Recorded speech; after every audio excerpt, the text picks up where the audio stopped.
রোহিঙ্গা প্রত্যাবাসন ইস্যুতে মিয়ানমারের পুরনো চেহারাই ফুটে উঠেছে বলে মত কূটনৈতিক ও নিরাপত্তা বিশ্লেষকদের। তারা বলছেন, মিয়ানমারের নাগরিক যে বাংলাদেশে আছে এটা দেশটি স্বীকার করে নেওয়াটাই বড় অর্জন। প্রত্যাবাসনে আঞ্চলিক ও বৈশ্বিক চাপ অব্যাহত রেখে জান্তা ও আরাকান আর্মির সাথে যোগাযোগ বাড়াতে সরকারের প্রতি পরামর্শ দেন তারা। বিস্তারিত নূরনবী সরকারের প্রতিবেদনে। থাইল্যান্ডে নরেন্দ্র মোদীর সাথে ডক্টর ইউনূস বৈঠক করবেন, সেই চিঠি ঢাকা দিল্লিকে দিয়েছিল ১৯ মার্চ। এর দুদিন পর ভারতের পররাষ্ট্র দপ্তরের মুখপাত্র জানিয়েছিলেন বৈঠক নিয়ে কিছু বলার নেই। তবে বাংলাদেশের পররাষ্ট্র উপদেষ্টা সবসময় আশাবাদী ছিলেন বৈঠক নিয়ে। শেষ পর্যন্ত বিমস্টেক সফরের আগে বাংলাদেশের অন্তর্বর্তী সরকার নিশ্চিত করেছিল থাইল্যান্ডে বৈঠকে বসছেন ডক্টর ইউনূস ও নরেন্দ্র মোদী। আলোচিত এই বৈঠকে বাংলাদেশের মানুষের কি অর্জন হবে এ নিয়ে চূড়ান্ত আগ্রহ ছিল কূটনৈতিক বিশ্লেষকদের। বৈঠকের পর তারা বলছেন এটি অন্তর্বর্তী সরকারের এখন পর্যন্ত সেরা কূটনৈতিক অর্জন। প্রধান উপদেষ্টা ডক্টর মোহাম্মদ ইউনূসের সাথে ভারতের প্রধানমন্ত্রী নরেন্দ্র মোদীর বৈঠকটির একটি কূটনৈতিক তাৎপর্য আছে, কারণ ৫ই অগস্ট পরবর্তী সময়ে দুইটা প্রতিবেশী দেশের মধ্যে সরকার প্রধান লেভেলে কোনো বৈঠক বা আলোচনা হয়নি।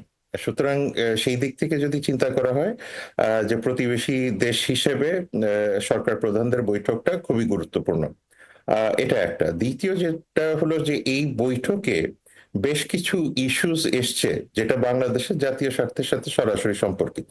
ভারত তো আমাদের প্রধান উপদেষ্টার সাথে বা এই সরকারের সাথে বসতেই চায়নি প্রথমে যে বসেছে এটা একটা অর্জন বলে আমি মনে করি।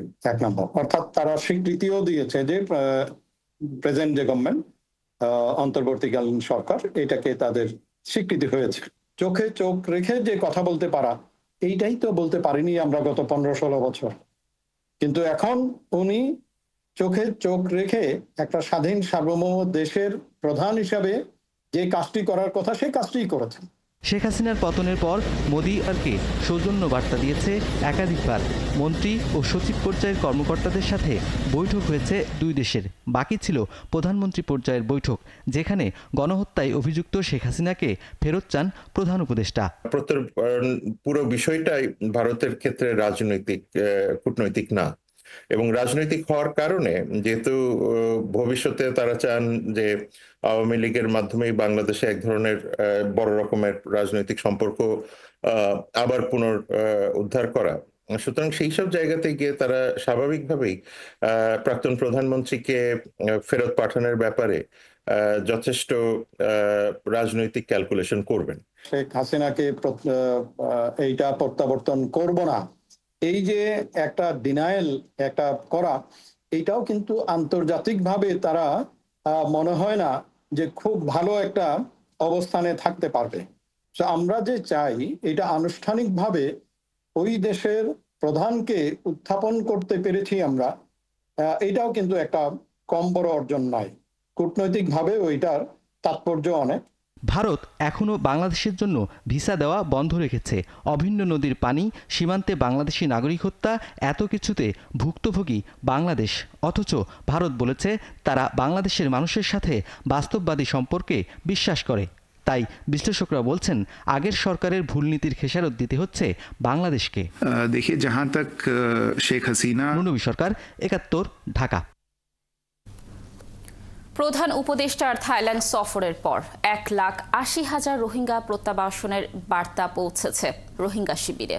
এতে সবাই আশান্বিত হলেও বলছেন সবার আগে তাদের দরকার নিরাপত্তা ও আত্মমর্যাদা প্রতিষ্ঠার নিশ্চয়তা। আর উখিয়া টেকনাফের বাসিন্দারা বলছেন ডক্টর ইউনূসের এমন উদ্যোগকে তারা স্বাগত জানায়। কামরুল ইসলাম মিন্টুর তথ্য ছবিতে প্রতিবেদন। রমজানের জাতিসংঘ মহাসচিবকে সাথে নিয়ে কক্সবাজারের আশ্রিত রোহিঙ্গা ক্যাম্প সফরে এসে প্রধান উপদেষ্টা বলেছিলেন আগামী ঈদ যেন রোহিঙ্গারা স্বদেশে করতে পারে সেই ব্যবস্থার চেষ্টা হচ্ছে। রোহিঙ্গাদের ভাষায় প্রধান উপদেষ্টার এই বক্তব্যে সেদিন থেকেই আশায় বুক বেঁধেছে রোহিঙ্গারা। শুক্রবার থাইল্যান্ডের ব্যাংককে মিয়ানমারের জান্তা সরকার প্রথম ধাপে 1,80,000 রোহিঙ্গা স্বদেশে ফেরত নিতে রাজি হলে উখিয়া টেকনাফের রোহিঙ্গা শিবিরে দেখা যায় আনন্দ উচ্ছ্বাস। তারা ফিরতে চান তাদের ঘরে ভিটে মাটিতে। ডক্টর মোহাম্মদ ইউনুসত জুবানত্তু একতান এলান গুজিদে রোহিঙ্গাল্লা সেফ জোন ওয়াউরিব বা দেখি ওয়াউরিবং হলে আর টুপি ওয়াউরিবা কানাতেং হয়ে হেতুলে আর একতান ক্লিয়ার বিশ্বাস গুজি বাংলাদেশে আর কোনোদিন দুঃখত ফালাই নই দিব যেখনত তার বালাই করিব তারা শুধু রোহিঙ্গা হক কান ফাইবল্লা বলি আরে রোহিঙ্গা সাত দিন দিলে ফাইব বলি আরে ইয়ান ফাইবল্লা বলি ইয়ান গড়ি দিবল্লা বলি বসে দেন আই বুঝি। তবে মিশ্র প্রতিক্রিয়ায় মত আছে সাধারণ রোহিঙ্গাদের। তাদের অনেকেই প্রত্যাবাসনের এমন খবরকেই সুখবর বলছেন, তবে সবার আগে চান নিরাপত্তা, সুরক্ষা ও আত্মমর্যাদা প্রতিষ্ঠা। হিন্দিলা যদি দিলে তার যদি বাদ দেশে যদি সিকিউরিটি যদি চাইলে বাদ দেশের মানুষ যদি চাইলে তাহলে আরো যাওয়ার কি তৈরি আছে অসু দিয়ারা সেফ জোন দে দই আর হিয়ান মা দূর দূর যা যা ফ্যামিলি লিলে তেতে আড়ি বাড়ি গাড়ি লিভারি টেলিভারি যাইবে যাইলে বেগুন যাইবেলা চাই আর আরো কান জিনিস চাই দে আর এক পাড়ার মানুষ এটা অদত নাই, কিন্তু আরা যদি পারি দইলে এক পাড়ার মানুষ একবারে হুঁয়াতে এক পাড়া যাই পারি দলিয়া না, কিন্তু আনার আরো সুবিধা বেশি। রোহিঙ্গা নেতারা বলছেন প্রায় 8 বছরে তাদের প্রত্যাবাসন ছিল শুধু আশ্বাসে। বিশ্ব নেতারা চাইলেই যে কোনো সময় আরাকানে ফিরে যেতে পারে রোহিঙ্গারা। তবে প্রধান উপদেষ্টা ডক্টর ইউনুসের এই উদ্যোগ প্রত্যাবাসনের মুখ দেখবে বলে আশা তাদের। ওনারা তো আঞ্চলিক এবং আন্তর্জাতিক যে ইস্যুগুলো আছে এগুলো আমাদের আপনাদের সকলের চেয়ে অনেক বেশি ভালো বুঝেন এবং এগুলো নিয়ে তারা দীর্ঘদিন ধরে কাজ করছেন। সো এখন বাদ বাকিটা আল্লাহ ভরসা। শুধু 1,80,000 নয়, একবার যখন আপনার প্রক্রিয়া আরম্ভ হবে আমার মনে হয় ইনশাআল্লাহ সমস্ত রোহিঙ্গা যারা আছে তাদেরকে এই সরকার ফেরত দেবে। আমরা মনে করি এবারে এটি আলোর মুখ দেখবে এবং রোহিঙ্গা প্রত্যাবাসনের যে প্রক্রিয়া সেটি শুরু হওয়ার একটা আমরা আশার আলো দেখতে পাচ্ছি। এদিকে উখিয়ার বাসিন্দারা বলছেন রোহিঙ্গা সংকট সমাধানের একমাত্র পথ প্রত্যাবাসন, যে পথে পা দিয়েছেন ডক্টর মোহাম্মদ ইউনুস। 2007 সালে মিয়ানমারে নির্যাতনের মুখে বাংলাদেশে প্রবেশ করে 12 লাখ রোহিঙ্গা। এরপর থেকে উখিয়ার টেকনাফের 33টি ক্যাম্পে বসবাস করছে তারা। ফারদিন নীরব, 71। ঈদের টানা 9 দিনের ছুটি শেষে আজ থেকে খুলেছে অফিস, আদালত ও ব্যাংক পাড়া। এছাড়াও দেশের বিভিন্ন শিক্ষা প্রতিষ্ঠানেও শুরু হয়েছে ক্লাস। আবারও চিরচেনা রূপে ফিরেছে ঢাকা। আগের মতোই 9টা থেকে 5টা পর্যন্ত চলবে অফিস। টানা 9 দিনের বন্ধের পরে প্রথম কর্মদিবস হওয়ায় এখনও ছুটির আমেজ রয়েছে অফিস পাড়ায়। সহকর্মীরা একে অপরকে ঈদের শুভেচ্ছা জানিয়ে শুরু করেন দিনের কাজ। শিক্ষা প্রতিষ্ঠান ও অফিস আদালত খোলা থাকায় সকাল থেকে রাজধানীর বিভিন্ন সড়কে যানবাহনের চাপ শুরু হয়। বেশ কয়েক জায়গায় দেখা যায় যানজট, ফলে চিরচেনা ভোগান্তিতে পড়তে হয় যাত্রীদের।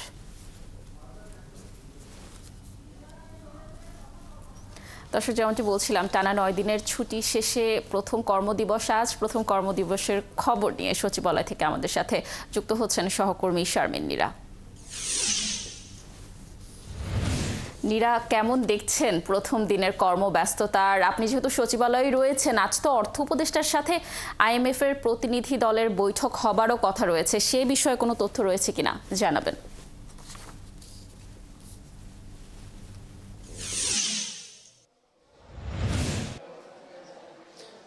ধন্যবাদ আপনাকে, এবং আপনাকে যদিও ঈদ পরবর্তী শুভেচ্ছা জানিয়ে আসলে শুরু করতে চাই।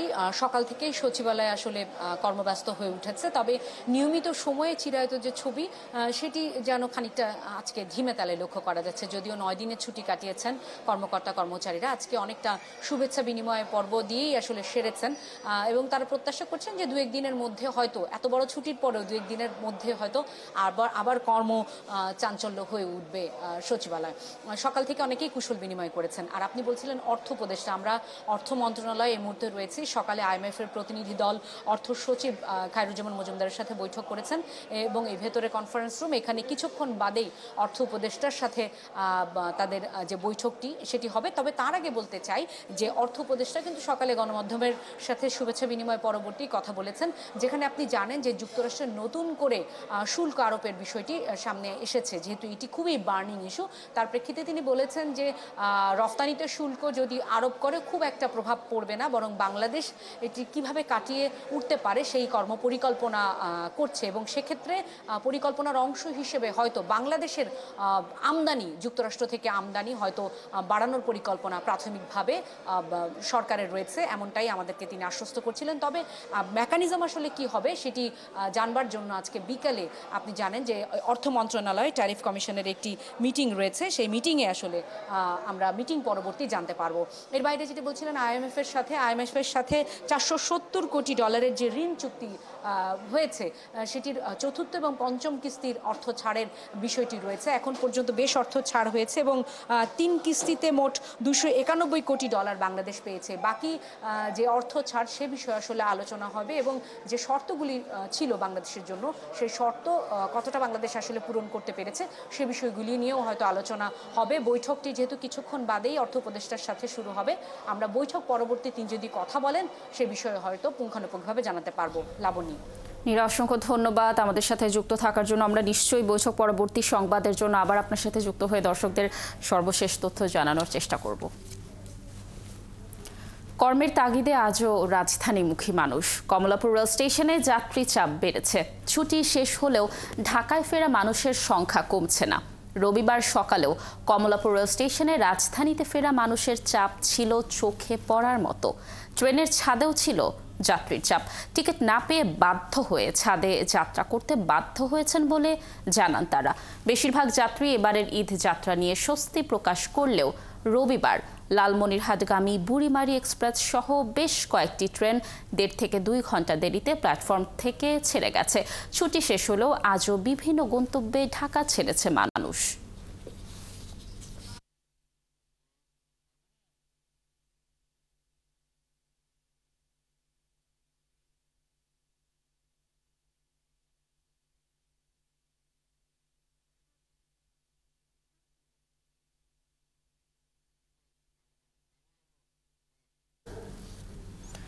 দীর্ঘ ছুটি কাটিয়ে কর্মস্থলে ফিরেছেন সবাই। খুলেছে স্কুল কলেজ, এতে সড়কে যানবাহনের চাপ বেড়েছে। দর্শক, এ নিয়ে আরও খবর জানাবেন আমাদের সহকর্মী রাশেদ আনিস। আমরা সরাসরি যুক্ত হচ্ছি তার সাথে।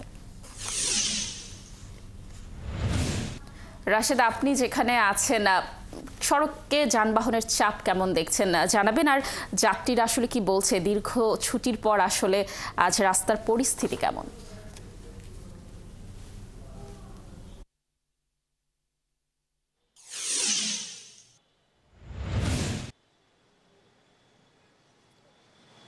লাবণী, আমি সকাল থেকেই যানজটের যে পরিস্থিতি বা গাড়ির চাপের যে পরিস্থিতি, শিক্ষাঙ্গনের পরিস্থিতি সব দিকেই নজর রাখছিলাম। যদি বলা হয় যে যানজট অনেক বেশি তাহলে আসলে ভুল বলা হবে, গাড়ির চাপ বেশি। এটি সত্য যে গাড়ির চাপ বেশি। গেল যেই 7 দিন ছুটি ছিল ঈদের, তখন কিন্তু ঢাকা পুরোপুরিভাবেই ফাঁকা ছিল। আমি কিন্তু এখন দাঁড়িয়ে আছি কাউরান বাজার, নগরের একটি ব্যস্ততম এলাকা, সার্ক ফোয়ারার ঠিক সামনে। এবং সার্ক ফোয়ারার সামনে চিত্র যদি দেখেন যে গাড়ির চাপ যে খুব বেশি সেটি বলা যাবে না। কিছু কিছু সিগন্যালগুলো 30 সেকেন্ড 1 মিনিট করে আটকানো হচ্ছে, তারপর আবার ছেড়ে দেওয়া হচ্ছে। আমরা দেখছি যে ট্রাফিক এবং হলো পুলিশের লোকজনকে কিন্তু দেখছি যে তারা গাড়ি নিয়ন্ত্রণ করছেন, যানজট নিয়ন্ত্রণ করছেন বা সিগন্যাল দিচ্ছেন, সেগুলো কিন্তু আমরা দেখছি। তবে যানজটের যে বিষয়টি রয়েছে, আমি যখন সকালবেলা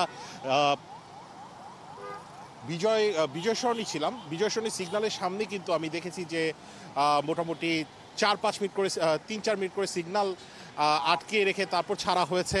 এবং তখন কিন্তু সেখানে কিন্তু আমি গাড়ির চাপও বেশি দেখেছি। আমি কিন্তু আসলে দেখেছি যে সকাল থেকেই দেখছিলাম, বিশেষ করে সকাল 9টার পর থেকে যাত্রীদের যাত্রীরা ছিলেন তারা কিন্তু আসলে কর্মব্যস্ততায় তাগিদ ছিল তাদের ভেতর। তাদের অফিস শুরু হচ্ছে প্রায় 7 দিন পর, আজ থেকে কিন্তু অফিস শুরু হয়েছে ঈদের ছুটির পর। তারা কিন্তু অনেকটাই ব্যস্ত ছিলেন যে তাদের অফিসে যাওয়ার জন্য। তারা কিন্তু বলছিলেন আমাদের যে দুইটা আসলে 2 ধরনের আনন্দ। ফাঁকা যেই ঢাকা ছিল, যারা ঢাকায় ঈদ করেছেন তারা বলেছেন যে ঢাকাকে ফাঁকা দেখা তাদের জন্য খুবই ভালো লাগে। আবার অন্যথায় কিন্তু অনেকেই বলেছেন আমাদের যে কাজের তাগিদে যেহেতু ঢাকায় আসতে হচ্ছে এবং ঢাকার চিত্র অনেকটা সেরকমই হবে, তাও যাতে তীব্র যানজট যানজটের মতো কোনো কিছু না হয় সেই বিষয়টি নিয়ে তারা কিন্তু বলেছেন। আমি অফিসে গিয়েছিলাম, অফিসে যাওয়ার পর কিন্তু অফিসে যারা কাজ করছেন তাদের সাথেও কিন্তু লাবণী কথা বলেছি, তারা কিন্তু আমাদেরকে বলেছেন যে অফিসে খুব ভালো পরিবেশ আছে এবং তারা ছুটি কাটিয়ে মানসিকভাবে চাঙ্গা হয়ে আছেন এবং খুব মনোযোগ দিয়ে কিন্তু তারা অফিস করছেন। তবে একটি বিষয় লাবণী বলে রাখা ভালো যে বিভিন্ন স্কুল কলেজে কিন্তু আমি এই এলাকায়, আমি এখন কারওয়ান বাজার আছি, গ্রিন রোড ধানমন্ডির বিভিন্ন স্কুল কলেজের সামনে যখন আমি গিয়েছি আমি কিন্তু দেখেছি যে বেশিরভাগ স্কুল কলেজই কিন্তু বন্ধ। তবে আমি শুনেছি যে বেশ কয়েকটি স্কুল আসলে খুলেছেও। তো আমার ধারণা করা যাচ্ছে যে সোমবার বা মঙ্গলবার, অর্থাৎ মঙ্গলবার থেকে স্কুল কলেজ যখন খুলে যাবে বা আগামীকাল থেকে স্কুল কলেজ যখন খুলে যাবে এবং হচ্ছে যাত্রীরা যখন আরও যারা ঈদের ছুটিতে আছেন তারা যখন ফিরবেন তখন হ্যাঁ আনিস, তখন নিশ্চয়ই আবার কর্মব্যস্ততার ঢাকায় আমরা ফিরে যাব। ধন্যবাদ আপনাকে আমাদের সাথে যুক্ত থাকার জন্য। দর্শক, যেমনটি বলছিলাম যে দীর্ঘ ছুটির পর কর্মব্যস্ত ঢাকা আবার তার আপন রূপে ফিরে এসেছে। এই বিষয়ে বিস্তারিত তথ্য জানাচ্ছিলেন আমাদের সহকর্মী।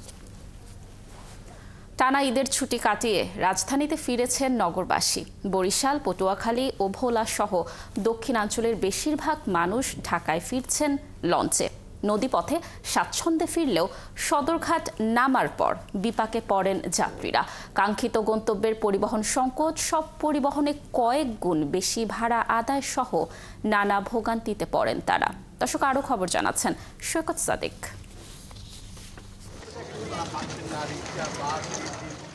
ঈদের আনন্দ ভাগাভাগির পর আবার কর্মব্যস্ত যান্ত্রিক জীবনে ফিরে আসা। ঈদ উপলক্ষে টানা 9 দিনের ছুটিতে শহর ছেড়েছিলেন অনেকে, এখন তাদের ফিরে আসার পালা। বরিশাল, পটুয়াখালী, ভোলা সহ দক্ষিণাঞ্চলের মানুষের বড় অংশ ঢাকায় ফিরছেন লঞ্চে করে।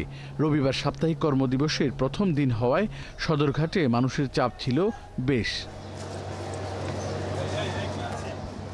সদরঘাটে এসে যেন লঞ্চ যাত্রীদের ভোগান্তির অন্ত নেই। একদিকে যাত্রীদের চাপ, অন্যদিকে পরিবহন সংকট। বা ঢাকা শহরে আইসা আমাদের যে তীব্র যানজটের কারণে গাড়ি নেই, আমাদের তীব্র আমরা একবারে ভোগান্তির ভিতরে আছি। এক একটা লঞ্চে তার যত সংখ্যক ক্যাপাসিটি ছিল আর কি প্যাসেঞ্জারের, তার এখানে 3-4 গুণ পর্যন্ত হয়ে গেছে।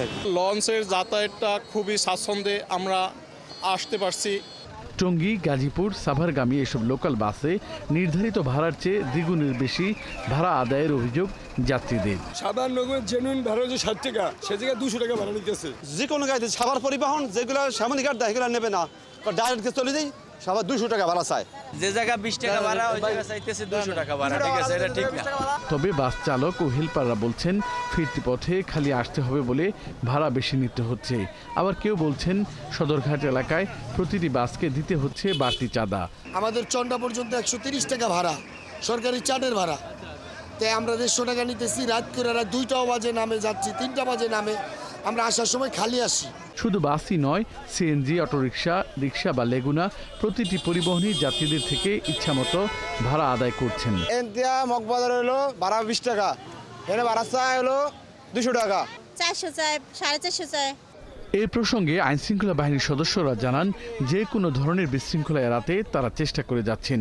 তবে বাড়তি ভাড়া নিয়ন্ত্রণ তাদের পক্ষে সম্ভব নয়। আসলে বাসের বিষয়টা তো আসলে আমাদের না, সেটা আমরা তো আসলে ওই বিষয়ে আমরা কিছু বলতে পারতেছি না।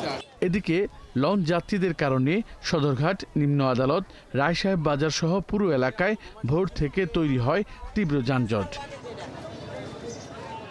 সৈকত সাদিক, 71, ঢাকা। ঈদের ছুটি শেষে আজও ঢাকায় ফিরছেন মানুষ। সকাল থেকে রাজধানীর সায়দাবাদ বাস টার্মিনালে ফিরতি যাত্রীদের চাপ। কর্মস্থলে যোগ দিতে দেশের বিভিন্ন প্রান্ত থেকে ঢাকায় ফিরছেন তারা। দর্শক, নিয়ে আরও খবর জানাতে যুক্ত হবেন আমাদের সহকর্মী সুমন তানভীর।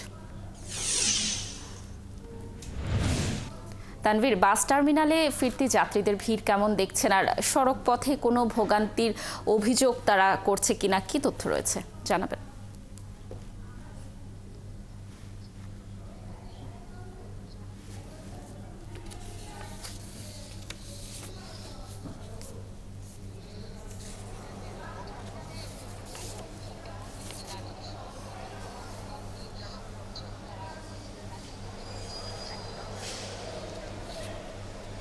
লম্বা ছুটি শেষে কিন্তু আসলে মানুষ আমরা দেখছিলাম যে বিগত ৩-৪ দিন হলোই কিন্তু আসলে বেশ সড়ক পথে যেমন ভিড় ছিল তেমনি কিন্তু এই রেলপথেও ভিড় ছিল, কিন্তু এবার একটু যেটি আসলে নোটিশ করতে হয় যে ঈদ শেষ হচ্ছে, সরকারি ছুটি শেষ হলো, তারপরেও কিন্তু আমরা দেখছি যে মানুষের যাতায়াত কিন্তু থামছে না। আমি আসলে এই অর্থে কথাটি বলছি, আপনি দেখছেন নিশ্চয়ই প্ল্যাটফর্মে কী পরিমাণ মানুষের আসলে সমাগম। এই মানুষগুলো কিন্তু বেশিরভাগই এখন আজকে জানেন যে আজকে অফিস আদালত টানা 9 দিনের ছুটি শেষে সব অফিস আদালত খুলে গেছে, তারপরেও এই মানুষগুলো কিন্তু এখনও ঢাকা ছাড়ছে, অর্থাৎ ঢাকা ছেড়ে তারা তাদের প্রিয়জনের কাছে, তাদের আত্মীয় স্বজনের কাছে। আবার এদের ভিতরে একটি বড় অংশ আছে যারা আসলে বিভিন্ন জায়গায় ঘুরতে বের হয়েছেন। সেই কথাটি কিছুক্ষণ আগে আসলে কমলাপুর স্টেশন ম্যানেজারের সঙ্গে কথা হচ্ছিল, তিনি বলছিলেন যে তাদের যে পরিকল্পনা ছিল যে 7 তারিখ পর্যন্ত এই আর আজকে যেহেতু 5 তারিখ, আর 2 দিন ঈদের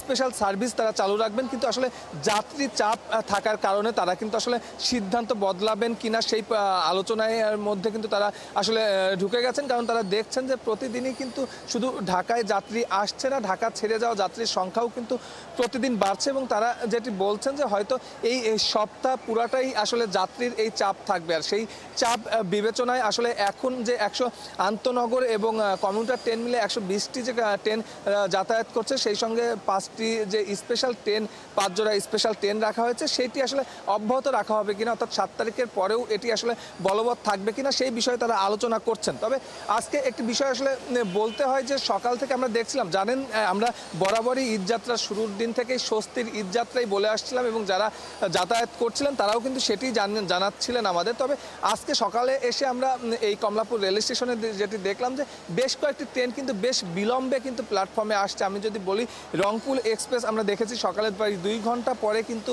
কমলাপুর রেল স্টেশনে এসেছে, এবং বুড়িমারি এক্সপ্রেস যেটি সকাল 8:30টায় কমলাপুর রেল স্টেশন থেকে লালমনিরহাটের উদ্দেশ্যে ছেড়ে যাওয়ার কথা, সেটি কিন্তু এখন পর্যন্ত কমলাপুর রেল স্টেশন ছাড়তে পারেননি। সেই বিষয়টিতেও আসলে কমলাপুর রেল স্টেশন কর্তৃপক্ষের সঙ্গে আমরা কথা বলছিলাম, তারা বলছিলেন, এবং আমরাও আসলে দেখছিলাম যে বুড়িমারি এক্সপ্রেসটি গত 2-3 দিন হলেই কিন্তু বিলম্বে আসলে ঢাকায় আসছে, এবং যথারীতি সেই বিলম্বেই কিন্তু ঢাকা ছাড়তে হচ্ছে। সেই কথাটি কিন্তু আসলে কমলাপুর স্টেশন ম্যানেজার বলছিলেন যে টাইম যেহেতু 2-3 দিন হলো অনবরত। তানভীর, ধন্যবাদ আপনাকে আমাদের সাথে যুক্ত থাকার জন্য। আমরা নিশ্চয়ই আশা করছি যে ট্রেন চলাচল আবার স্বাভাবিক পরিস্থিতিতেই ফিরে আসবে। দর্শক, যেমনটি জানাচ্ছিলাম যে ঈদের ছুটির শেষে আবারও যেহেতু মানুষ ঢাকায় ফিরছে, কমলাপুর রেল স্টেশনের সর্বশেষ তথ্য জানাচ্ছিলেন আমাদের সহকর্মী।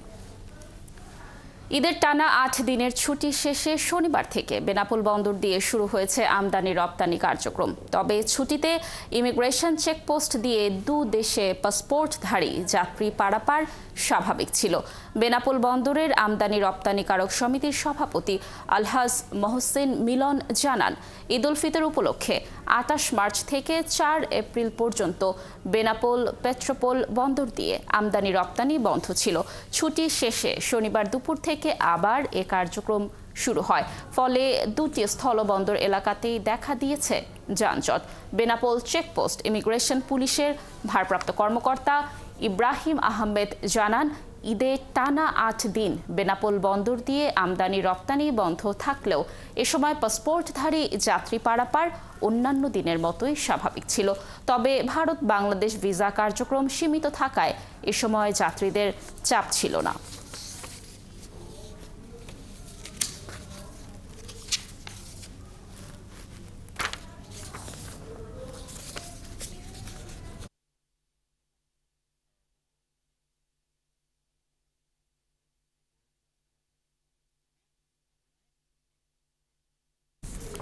দর্শক, হামলা, ভাঙচুর ও হত্যা চেষ্টার অভিযোগে করা মামলায় আওয়ামীপন্থী 93 আইনজীবী আত্মসমর্পণ করেছেন। ঢাকা মহানগর দায়রা জজ আদালতে জামিন আবেদন করেছেন তারা। এই বিষয়ে আরও তথ্য নিয়ে আদালত থেকে আমাদের সাথে যুক্ত হবেন সহকর্মী নিবিড় সাহা। নিবিড়, এই বিষয়ে কি কি তথ্য রয়েছে আপনার কাছে? আইনজীবীরা কি বলছেন পুরো বিষয়টা নিয়ে, জানাবেন বিস্তারিত আমাদের।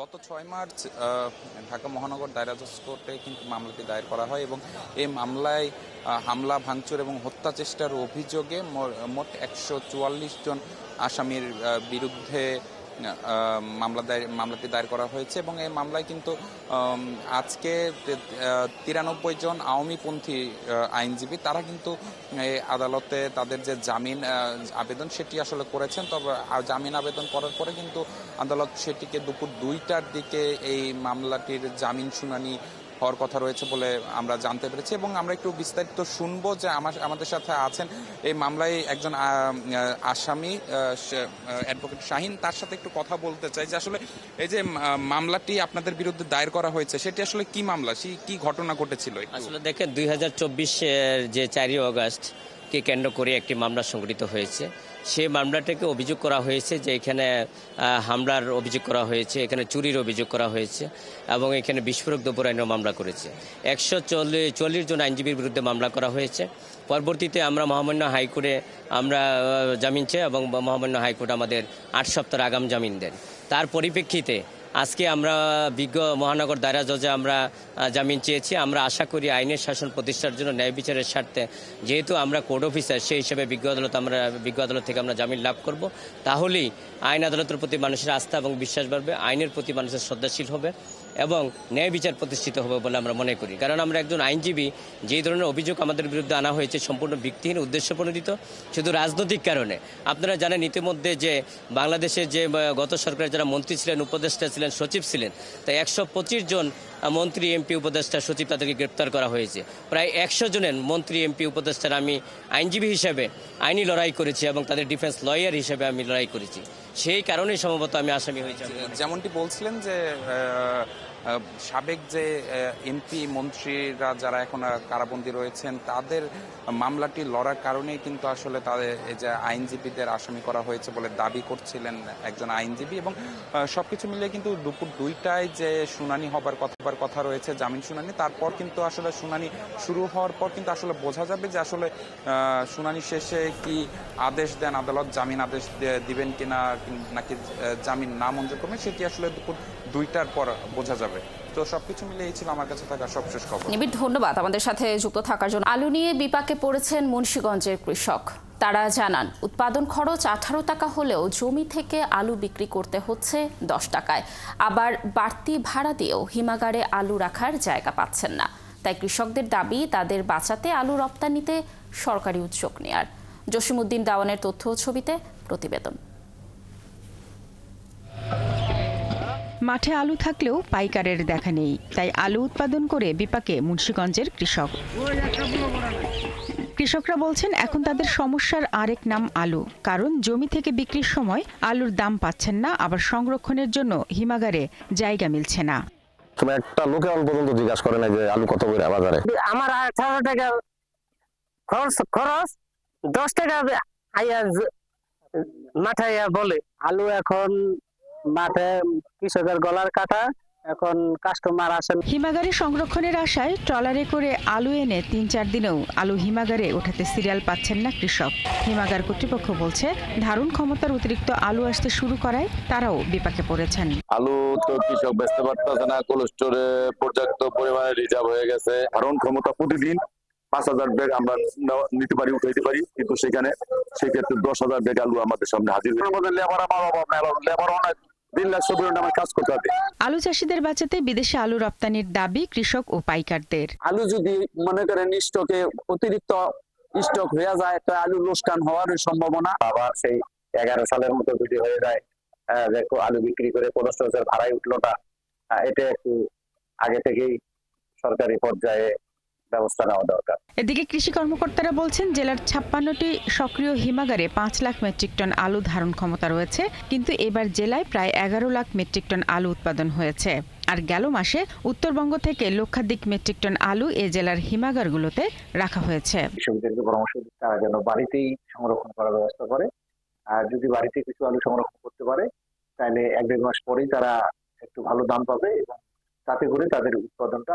আর আমাদের শিল্প কারখানাগুলো অনেক বাড়াইতে হবে। আলু ভিত্তিক শিল্প যেমন ফ্লেক্স, আলু থেকে স্টার্চ তৈরি হয়, প্রক্রিয়াজাতকরণ শিল্প, সেইগুলোকে উৎসাহিত করতে হবে। কৃষি দপ্তরের তথ্য অনুযায়ী বছরে সারা দেশে ৮০ লাখ মেট্রিক টন আলুর চাহিদা থাকলেও এবার প্রায় ১,২০,০০,০০০ মেট্রিক টন আলু উৎপাদন হয়েছে। শারমিন স্বপ্না, ৭১। আলু নিয়ে বিপাকে পড়েছেন মুন্সিগঞ্জের কৃষকরা। দর্শক, সেখানকার আরও খবর জানাতে মুন্সিগঞ্জ থেকে যুক্ত হচ্ছেন সহকর্মী জসিমউদ্দিন দেওয়ান। জসিম, মুন্সিগঞ্জে কৃষকরা কেন আলুর দাম পাচ্ছেন না? এমনকি হিমাগারেও আলু রাখার জায়গা নেই বলে অভিযোগ রয়েছে তাদের। জেলা কৃষি কর্মকর্তার এবং হিমাগার কর্তৃপক্ষ কি বলছে আসলে বিষয় নিয়ে জানাবেন।